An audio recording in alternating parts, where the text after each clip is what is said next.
Biasanya tidak sedang sakit. Tidak sedang sakit. Iya. Oke. Karena kalau lagi sakit, apalagi sakitnya parah, badannya nanti keteteran. Badannya keteteran. Lah badannya kan lagi berjuang melawan si penyakit yang diderita. Ditambah lagi Kena virus. kena virus atau kena bakteri yang walaupun ringan gitu, udah dilemahkan atau udah dimatikan, tapi kan tetap badan itu punya beban untuk membuat tentara gitu. Jadi kesian.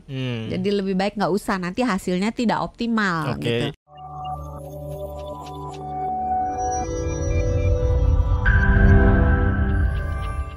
Mau banget gak dengerin segmen ini. Bener gak sih? Terakhir udah setahun 7 yang lalu. 7 tahun yang lalu, 7 lah. Lebay 7 tahun yang lalu. Bener gak sih? Segmen yang ngebahas soal mitos. Bener gak sih dok kalau ada anggapan bahwa obat lebih praktis karena bisa diminum kapan saja, sedangkan kalau vaksin memerlukan jadwal tertentu? Agak susah ini menjawabnya ya. Karena kalau udah minum obat berarti kan udah sakit ya. Kan lebih enak nggak sakit kan? Bener. Iya, jadi jawabannya itu. Simpel aja jawabnya. Simpel aja. Dok, bener nggak orang yang sudah dapat vaksin nggak butuh lagi pengobatan kalau terinfeksi? Enggak. Kenapa? Mitos itu.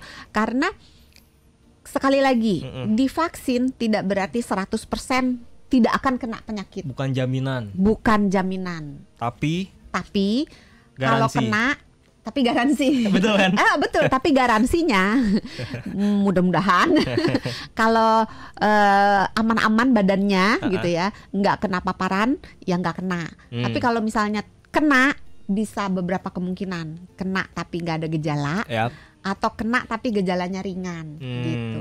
Nah, ketika kena gejalanya ringan, ya tergantung juga seberapa ringannya. Kalau sangat ringan, kalau memilih mau pakai obat tradisional aja, misalnya kalau lagi sakit leher, batuk pilek, mau minum air jahe aja, ya monggo aja gitu. Tapi ada satu titik di mana pengobatan tradisional udah nggak mempan, ya udah beralih ke obat-obatan kimia gitu. Kita kan tadi udah bahas vaksin, terus ya obatnya nggak diperhatiin nih. Nah, jadi yang selanjutnya, benar nggak sih dok kalau obat itu jangan diminum abis makan banget, harus nungguin 30 atau menit atau sejam setelah makan? Nah, ini sering ditanyain nih. Jadi obat itu tergantung jenisnya. Ada obat yang harus dimakan sebelum makan. Misalnya obat-obatan untuk MAH, obat-obatan untuk GERD. Ada juga obat-obatan yang harus sesudah makan. Gitu. Jadi taunya dari mana? Ya biasanya kan ditulis biasanya sama ditulis apoteker. Di sama apotekernya di petunjuk minum obatnya. Nah, ini kita sering bingung soalnya obat diminum setelah makan. Setelah makan ini setelah makan banget, abis makan minum sambil minum obat, atau kita harus nungguin dulu sebenarnya? Biasanya dikasih tahu apotekernya. Makanya ketika apotekernya lagi jelasin, didengerin. Dan ditanyain juga ya, ini harus nunggu berapa lama dulu nih atau bisa langsung? Karena berarti ada obat yang ada yang bebas, malah terserah, mau sebelum makan boleh, sesudah makan boleh, pas lagi makan boleh, monggo. Jadi nggak macam-macam ya. Oke, siap. Yang terakhir nih dok, nggak usah deh, kita langsung aja bahas langsung ke. Dia mau nanya aja batal. Pelin-pelan ya. Karena ini lumayan banyak nih bahasan selanjutnya nih ya. Kita udah keluar dari segmen bener nggak sih? Karena tadi di segmen sebelumnya udah spill dikit ya ke Doksan. Apa? Syarat ada nggak? Syarat dan ketentuan. Syarat dan ketentuan orang sebelum diberikan vaksin, ada nggak syarat-syaratnya? Biasanya tidak sedang sakit. Tidak sedang sakit, Karena kalau lagi sakit, apalagi sakitnya parah, badannya nanti keteteran. Lah badannya kan lagi berjuang melawan si penyakit yang diderita. Ditambah lagi kena virus. Kena virus atau kena bakteri yang walaupun ringan gitu, udah dilemahkan atau udah dimatikan, tapi kan tetap badan itu punya beban untuk membuat tentara gitu. Jadi kesian. Jadi lebih baik nggak usah, nanti hasilnya tidak optimal gitu. Itu satu. Terus beberapa vaksin mewajibkan tekanan darahnya bagus. Kayak kemarin COVID tuh kan, tensinya harus sekian sampai sekian gitu. Jadi tiap vaksin punya perlakuan yang berbeda-beda, tapi pada umumnya jangan demam, jangan lagi sakit. Oke. Itu yang pada umumnya. Oh, pada umumnya, berarti cuma itu saja ya. Kalau itu sebelum, nah setelah nih dok, kalau orang udah kena vaksin nih, udah dikasih vaksin, apa aja yang harus diperhatikan atau justru apa yang sebenarnya sering luput dari masyarakat nih ketika sudah menerima vaksin? Nah, kalau kita menerima vaksin, udah disuntik atau ditetesin, berarti kan badan kita sebenarnya lagi berjuang. Lagi membentuk tentara. Jadi harus dikondisikan supaya badan kita itu mampu membuat tentara tersebut. Itu tadi makannya yang benar. Jadi harus cukup proteinnya, terutama banget tuh protein, karena untuk membentuk si tentara ini dibutuhkan protein. Protein, vitamin, terus dibutuhkan juga cairan yang cukup. Terus dibutuhkan istirahat. Jadi kalau habis divaksin jangan begadang, jangan kelayapan, tidur. Karena dengan kita tidur, badan kita itu mampu membuat tentara yang dibutuhkan gitu.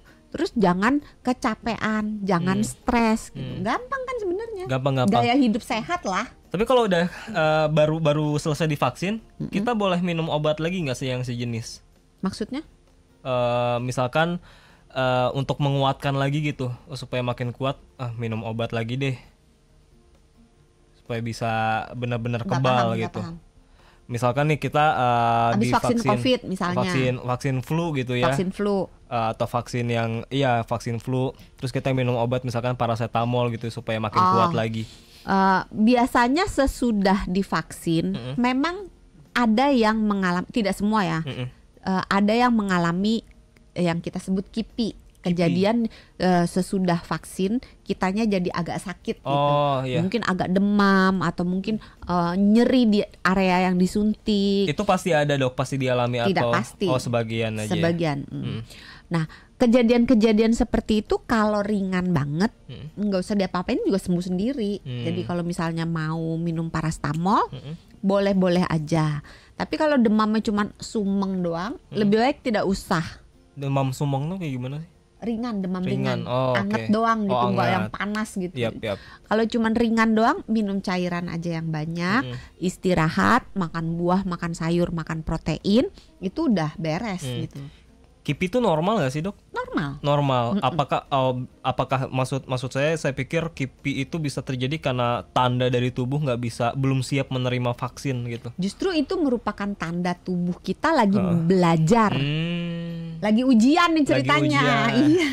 Iya, oke. Jadi dia lagi belajar untuk melawan si yang dimasukin, tergantung. Kalau vaksin COVID berarti dia lagi melawan virus SARS-CoV-2. Kalau misalnya vaksinnya polio ya dia lagi melawan si penyebab polio gitu. Jadi dalam si tubuh dalam upaya melawan, maka timbullah demam, maka timbullah mungkin agak batuk pilek, kayak gejala masuk angin gitu.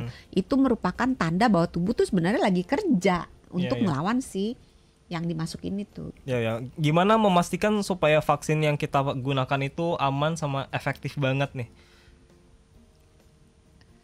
Dengan cara lagi-lagi itu ya PHBS atau ada faktor lain lagi yang... Maksudnya vaksinnya nggak rusak gitu atau kita memastikan kalau vaksinnya itu bisa bekerja. Iya. Ya itu tadi, menjaga supaya mengkondisikan supaya badan kita dalam kondisi yang terbaik untuk berfungsi optimal untuk melawan si tadi itu apa yang dimasukin gitu. Kalau virus yang dimasukin yang melawan virus flu misalnya. Nah, makan yang benar, istirahat, tidur yang cukup, terus minum jangan lupa.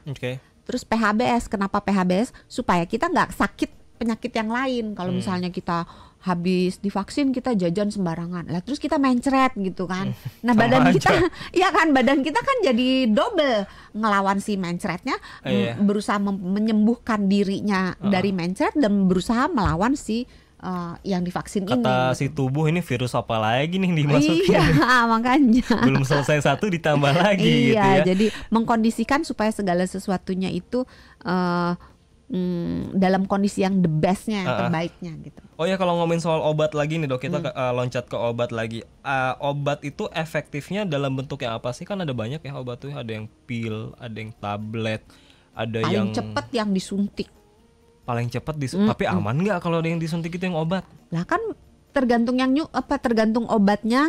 Ada indikasinya nggak untuk disuntik misalnya nih ya, misalnya orang udah muntah, udah nggak bisa minum. Lagi gimana caranya coba kalau kita kasih, ya udah minum obat ini, ya baru minum langsung keluar lagi kan. Berarti kalau gitu nggak bisa kan? asal main semua penyakit disuntik langsung sembuh gitu kan, harus kondisi tertentu berarti harus kan. Harus ada kondisinya. Jadi kalau masih memungkinkan diberikan per oral, pakai mulut gitu ditelan, ya lebih baik ditelan gitu. Tapi kalau versus pil tablet atau cair, sebenarnya lebih efektif mana sih atau sama aja? Sebenarnya cair lebih cepet sih karena nggak perlu digiling lagi kan. Kan kalau misalnya tablet kan harus digiling dulu baru bisa diserap. Kalau cair kan udah langsung udah.